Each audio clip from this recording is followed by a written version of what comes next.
मजलिस के रुकन असेंबली जाफर हुसैन मेराज ने वक्फे सिफर में बात करते हुए बताया कि नामपल्ली एरिया हॉस्पिटल में इलाज व मुआलजे के बेहतर सहूलियात मौजूद हैं, लेकिन यहां पर आईसीयू वार्ड की कमी की वजह से दुश्वारियां पेश आ रही हैं। लिहाजा हुकूमत को चाहिए कि वो फौरी तौर पर नामपल्ली एरिया हॉस्पिटल में आईसीयू वार्ड कायम करे। मेरे पास एरिया हॉस्पिटल नामपल्ली है सर।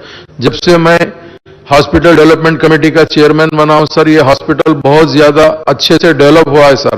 पहले आउट पेशेंट के अंदर सर 80 से 100 आते थे सर, आज मोर देन 1500 आउट पेशेंट आ रहे हैं सर। डिलीवरीज भी 400 प्लस हो रहे हैं, दूसरी चीजें भी अच्छे हो रहे हैं सर।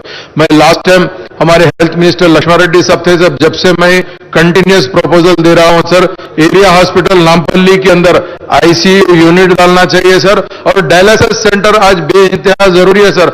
आज अगर देखते हैं तो काफी लोगों को किडनी प्रॉब्लम चल रहा है सर, इसके लिए एरिया हॉस्पिटल नामपल्ली के अंदर डायलिसिस सेंटर के लिए कंटिन्यूस हमने रिप्रेजेंटेशन दे रहे हैं सर, उसको पूरा करना चाहिए सर। एक और sir, Niloufer hospital children hospital है सर, उसके अंदर हार्ट के लिए कोई सहूलत नहीं है सर, तमाम चीजों के ट्रीटमेंट होता है सर। बच्चों को बास हार्ट के अंदर होल होता है सर, वैसे चीज के लिए इलाज के लिए उन लोगों को प्राइवेट हॉस्पिटल जाना पड़ता है सर। तो मेरी हुकूमत से रिक्वेस्ट है सर, आप नीलोफर हॉस्पिटल के अंदर हार्ट के लिए पूरा करिए, कार्डियोलॉजी यूनिट डालिए सर। यही मेरा सवाल है सर। बहुत बहुत शुक्रिया। मिनिस्टर